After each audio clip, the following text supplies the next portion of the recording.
California. They've been doing great work. It's wonderful to be here. And what I did in our little rehearsal when we ran through this is I started with a quote from The Godfather, which is, "Just when I thought I was out, they pulled me back in." And the reason I say that is I've been involved in the effort to repurpose and save the SS United States since about 1998 or so, when living in New York, I saw on the front page of Cranes, New York, a plan to bring the ship to Manhattan, make it a mixed-use project, including a hotel, restaurants, etc. Subsequent to that, I joined the Marines, and while I was on my way to Quantico in about 1999, I saw the ship in person for the first time in my life, and it was a profound moment for me because I had grown up hearing about the ship, and the ship for me was almost a mythical figure in my life. And the reason for that was that my father had been a crew member aboard the ship. He was originally from the UK and came to New York to work aboard the ship and stayed on for almost the entire career of the vessel. So the video is 11. For me and for many, many thousands of other people across the country and around the world is a really important icon. And so what we're doing tonight is asking ourselves and asking the public at large, can we do anything at this final moment to repurpose this vessel, to save this vessel, to give this vessel a lasting life? I think the answer is yes. And so that's why I've been pulled back in. I want to thank the folks from Tenafly that have done such an incredible job to put this together. They're really impressive. And just like this building that we're in, Tenafly High School, which is a mid-20th century building filled with mid-20th century artifacts, if you will, they're showing us that things like this are important, that repurposing and reusing the elements of our past is not a foolish thing. It's an important thing. It's a valuable thing. So thank you. Thank you, Dan. Next member of the coalition is John Quadroni. Hi, everybody. I'm classified as a preservation partner in the coalition, the Coalition to Save the SS United States.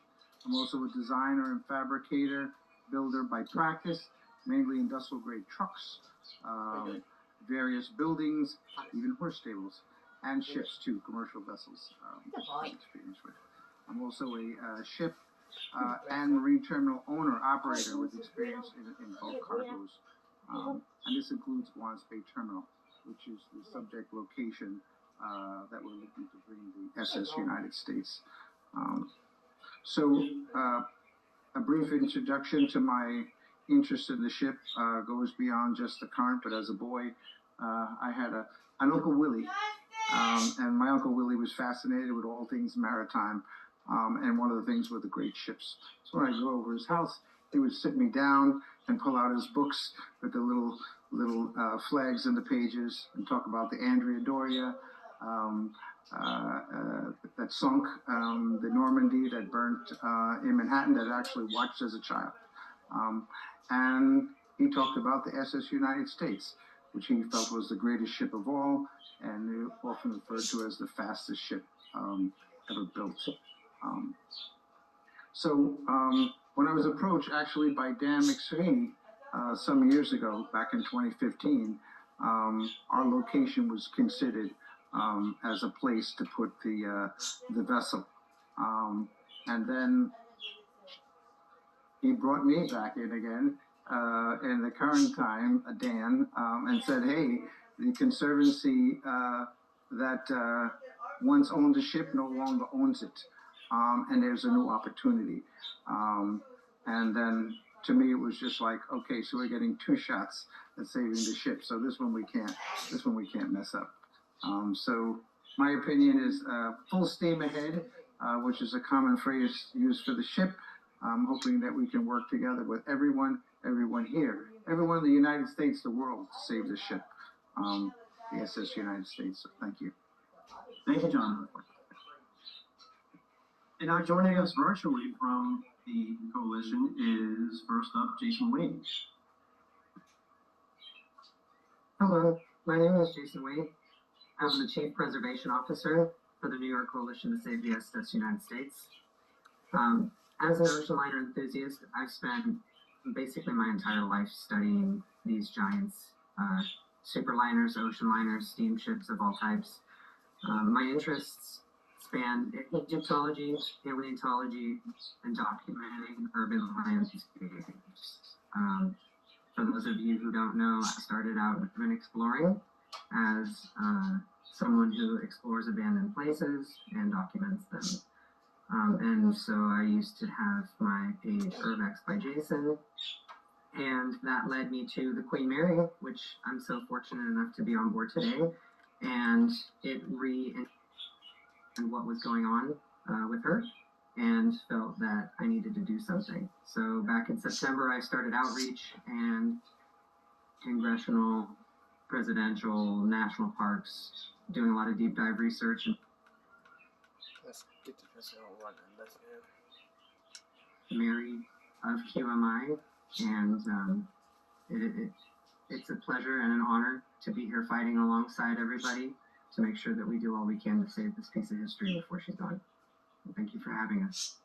Thank you, Jason. Next up, we have Mike Lewis. Hi, I'm Mike Lewis. I'm the Executive Program Director for the Coalition. My work is really based on project management. That's what I offer to the firm here. We have a joint situation, in this case, where we're working to restore a ship, to save a ship, and also we're working to redevelop the area where the ship will be. So my background in architecture, in both design and construction project management, supports both of those aspects of our work. I spent a lot of time on the water during my childhood and into adulthood. I had a lot of sailing experience when I was young, and my father had a merchant marine card because he played the piano on cruise liners for the Grace Line, and my mother and I accompanied him on a couple of those cruises. Later on, during college and after college, I was in the Navy, and I was at sea on a destroyer for 6 years. As I got into my architecture career, that spanned not only architecture on land, but it also included doing some design work at General Dynamics Electric Boat Division in Groton, Connecticut. I worked on designing some of the submarines. I'm in Washington, D.C., but I come from New England, and I have commuted back and forth quite heavily. On my way up and down on 95, going through Philadelphia, I always looked over to make sure that the SS United States was there with fondness. And then I learned that the ship was sold, and it was going to be sunk as a reef. And I became very concerned about that because of the design aspects of the ship and the importance historically of the ship. So that led me to join the New York Coalition. My first contact was with Jason Wade. And so what we have is a ship that is not only a beautiful, outstanding piece of naval architecture, but it is also a ship that carried notables, from political notables to celebrities. And in both cases, that solidifies the ship's history as a good representative of something to preserve. And we're out to do that. Thank you. Thank you, Mike. A tasty take on a soft, bite-sized blondie. New Chips Ahoy Baked Bites. Get butt naked smooth. This is your final warning. The Gov owes you $5,800, but if you don't claim it, it's gone forever. If you're struggling with bills... And last, joining us virtually is Mary Rower.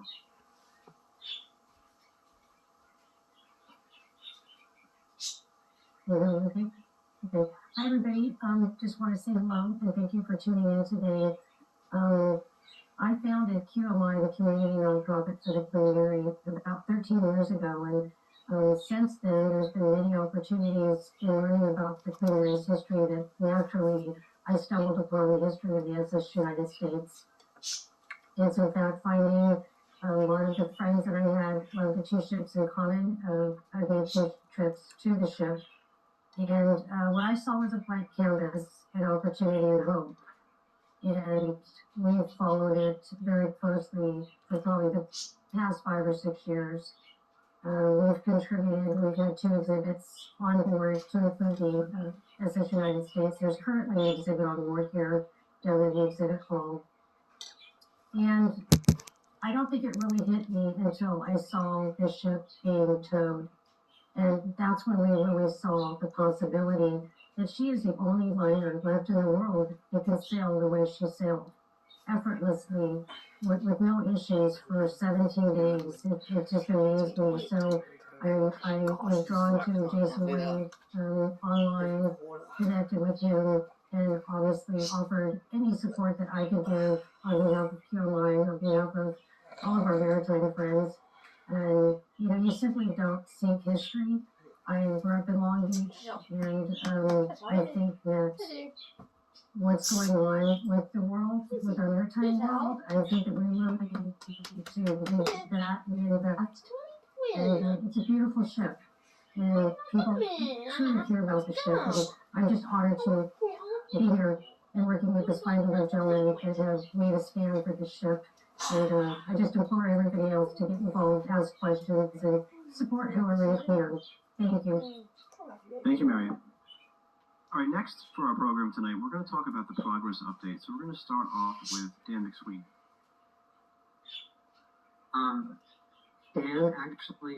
Dan and I switched last minute on that. Okay, So, organizational. So, to start things off, one of the biggest questions we've been getting in the community lately is if we are 501c3 and we can, without shadow of a doubt, say we have submitted our application for 501c3 status and that we are in the process of getting that rolling as we speak. So when that becomes solidified, we'll obviously let you guys know through social media. Stay tuned for that as those details come in the future. In terms of our initiative, we've had a lot of great progress so far. Since we launched our Facebook back in January, we have almost 400,000 views on our profile. Mind blowing. We started at the end of January and it's taken off like wildfire, which is incredible. We have a little over 1,900 followers. We're pushing towards 2,000, and people are broadcasting our message so loud. It's traveling to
I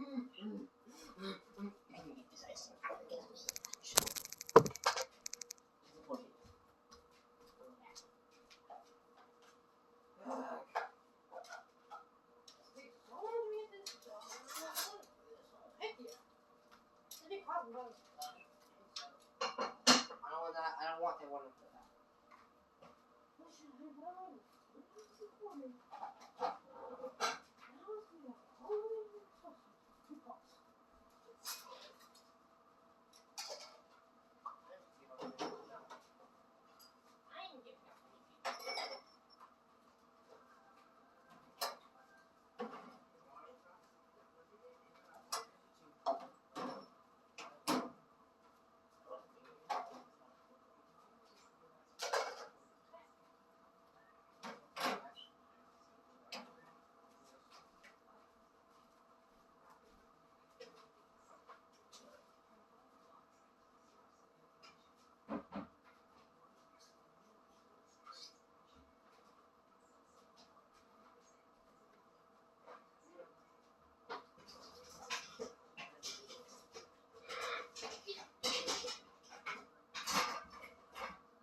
Why does this sound like wash before my lungs?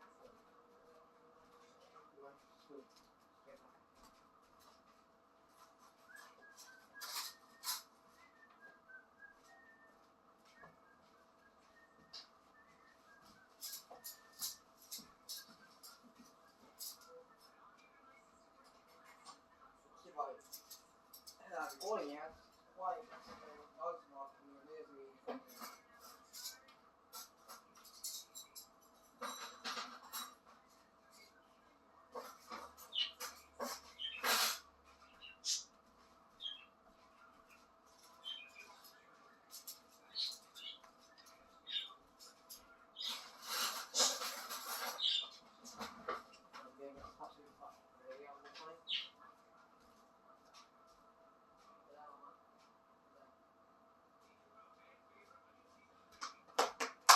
Let's see how long it's been.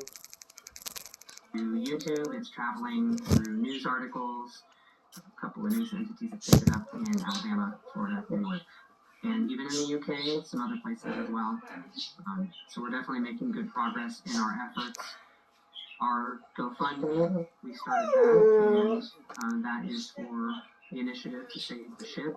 In the meantime, while we're seeking assistance from the federal government, and that'll help us make sure that we're successful in the meantime. And we also have almost 7,000 signatures on our Change.org petition. So at a minimum, 10,000 signatures means that the petition gets sent to the right entities, and decision makers potentially can do something. Anything over 10,000 signatures is just a bonus. So right now, today, we're sitting at about 100 shy of 7,000. I'd love for it to go higher. If we can push to 10,000 or higher, that's definitely going to help us in our initiative. And then the last thing too, we've also established our presence. We're on X, we're on Blue Sky, we're on TikTok, we're on YouTube, Snapchat soon to come, but we're trying to make sure we're on all social media platforms, and we've been interacting with members in our community, doing TikTok and YouTube lives. So stay tuned. We definitely want to hear more from you guys. We definitely want to interact more with you. Thank you, dog poop in front of doors. Be quiet. We'll Whoa! You're from Mary. I'm trying to record a video here. I just wanted to add to that I've been Is there assisting mail? with social And you media, stepped in it. and I'm looking at lots of questions, and to which we are answering most of the questions, everything that we can. We're tracking questions, we're responding to people. Okay, there's poop there, there's poop there. Definitely Get it. some areas here that Stop we can- recording the video. And look at all that. That's not picked up. I picked it up. Obviously you didn't, boy. Watch how you speak to me. Hey. I did. It doesn't. You know what? Next time I won't be nice to you. I'll make you stand here and do all these damn dishes. Okay.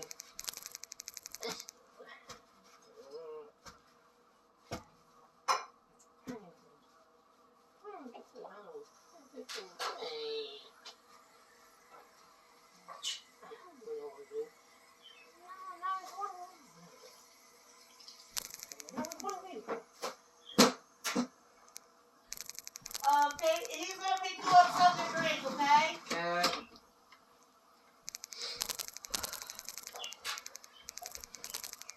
The information out quicker. Social media seems to be the place that everybody's gathered. So if you do have questions, continue to send them to us through the website or on Facebook, and you definitely will get a response back to you. I just want to say thank you to everybody that I know that has joined on us, especially after Fontaine. He's been doing a great job of linking everybody to today's event and helping in general. So thank you. Thank you, Mary. All right, next we will talk about the progress update with Dan McSweeney. Military gadgets are transforming people's condition and endurance, and here's how. This is what happens when you breathe in 200% more oxygen. Check. Thank you so much, Jason and Mary. That might be a little loud, Dave. But the Q&A that Mary referenced is critically important, and nobody wants to hear people talk all night about the ship. We all love it, we all know it, but we want to hear what's going on. So we're going to give a brief counter there that could be put away.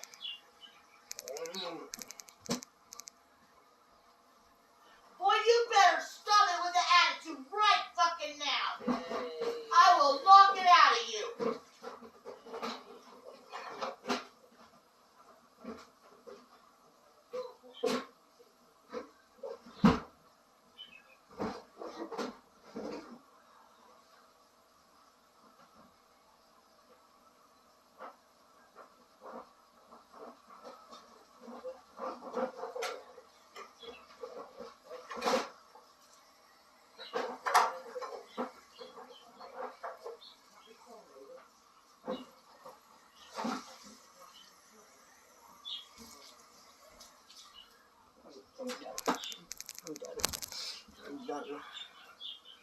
State on the development side of things, because believe it or not, this has been tried before.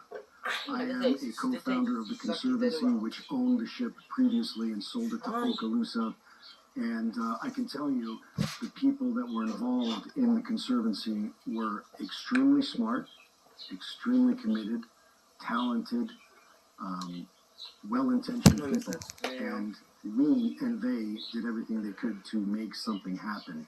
It didn't occur. And that's no fault of the Conservancy. They were in a chicken or egg situation, specifically because that vessel was in Philadelphia. And although there were possibilities to bring it to other places, for example, Brooklyn, which we'll hear about, the cost of bringing the ship to Brooklyn was beyond the financial means of the Conservancy. And so, luckily, they had a relationship with RXR and other donors and investors, or potential investors, that allowed the ship to survive in Philly the way that it did for as long as it did. And so we should be grateful for all the people that were involved in that. So just a little bit of context with regard to the previous owners of the ship, and how I've been involved in this and have seen so many different attempts to make this thing work. When it comes to making it work, it really depends on three interlocking questions. The first is, what are the regulatory aspects of making the ship safe for a second use or a third use? Those are federal, state, and city type regulations, and they've got to be answered, and they're quite challenging. They have to do with remediation, they have to do with dredging, all kinds of very complicated issues that are often very expensive. The second group of questions is, how does the ship become financially viable? Because we don't want this to be a charity case. We want this ship to have a productive life by hosting a number of different uses. For example, could it be dining? Could it be residential? Could it be retail? Could it be educational? Some combination of those types of uses combined together are what will make this thing viable and therefore successful over the long term. Then the third set of questions is, where will the ship go and how will it get there? we happen to think as a New York coalition that John Quadrosi at Gowanus Bay Terminal offers probably the best chance of success to make the ship live out a successful second life. And so that's why we're partnering so closely with him.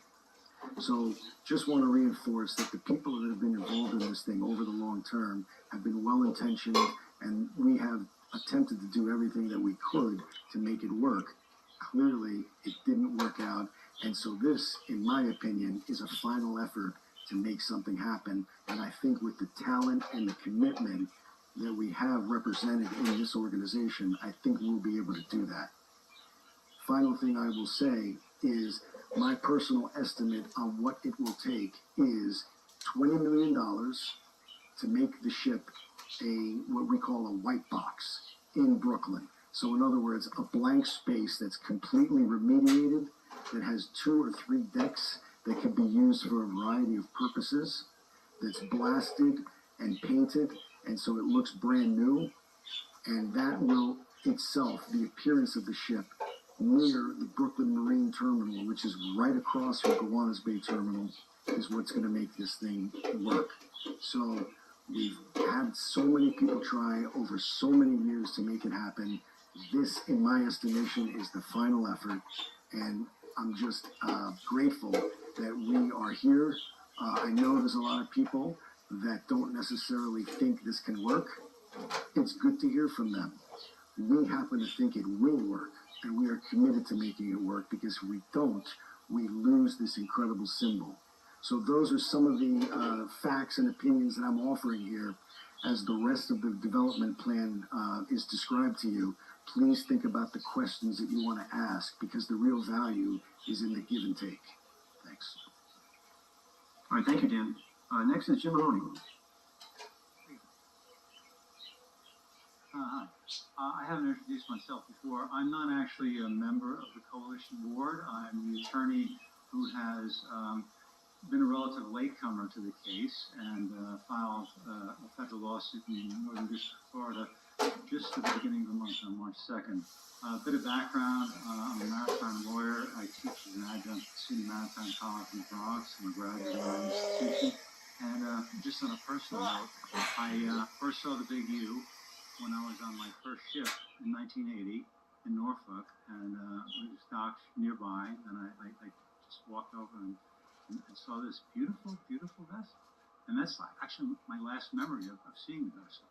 So the coalition only got formed in October of 2024 after, well, let me just give you a little background here.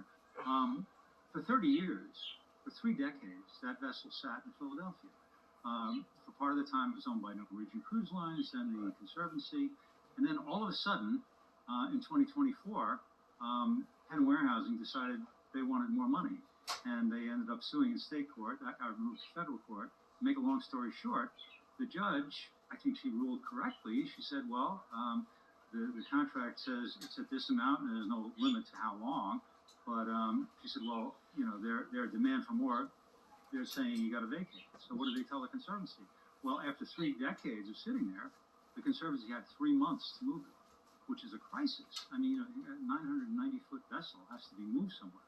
It would have been nice if it had gone to Brooklyn. I think that would have worked, but it didn't happen. Anyway, now it's down in Alabama, ready to get chopped up and be sunk.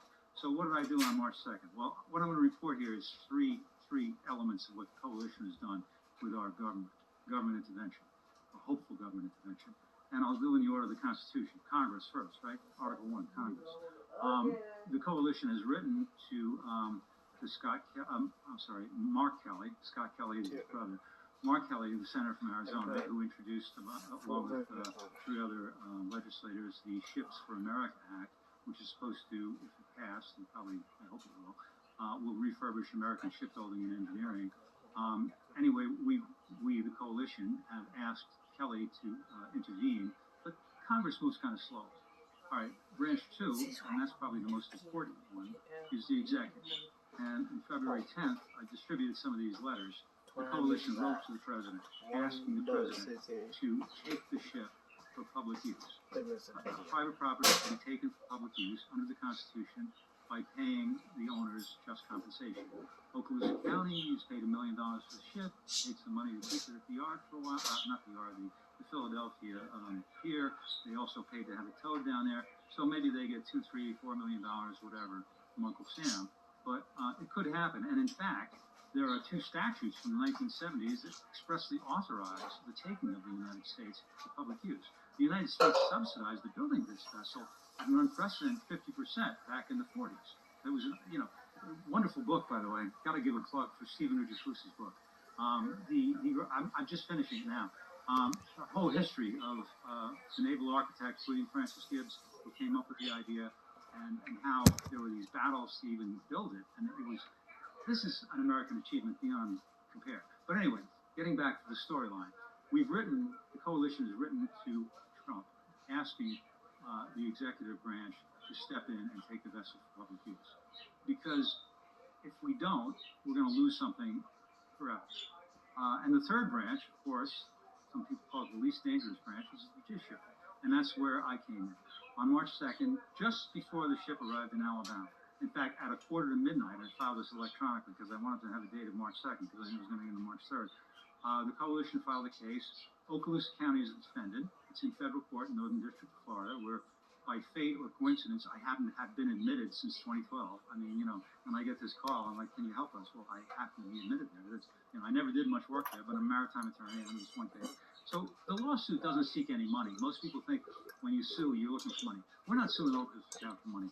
What we're doing is trying to get a little time that Okaloosa County will, either under force of law or under force of moral courage, hold off cutting this vessel up. It's now in the Alabama shipyard. The goal is to sink it. So the superstructure, one of the things that made this vessel amazing, the superstructure is all aluminum because it's not so light. So these stacks and everything above the main deck is made out of aluminum because it's super lightweight. And that's not going to be sunk. That's going to be cut up. But once it's cut off, the game is over. Well, maybe you could reattach it. But, the bottom line is what we're asking for in the lawsuit, I framed it as interim or transient equitable relief. Equitable relief is when you ask a court to have a party do or not do something. And so that's what the lawsuit has asked for. At this point, I and Mr. Kaplan and David Burke, Dan Burke over there, have been on the phone with the Okaloosa County attorneys, and we've asked if they would just hold off. And they haven't said yes, but they haven't said no. And I'm hoping that, honestly, given the stakes here, that the owners of the vessel, which rightfully is Okaloosa County, will just at least wait and see if the executive branch weighs in on it. The executive branch is brand new and make a lot of comments about what's going on in the White House, but the bottom line is it should get to the attention of the president, and I urge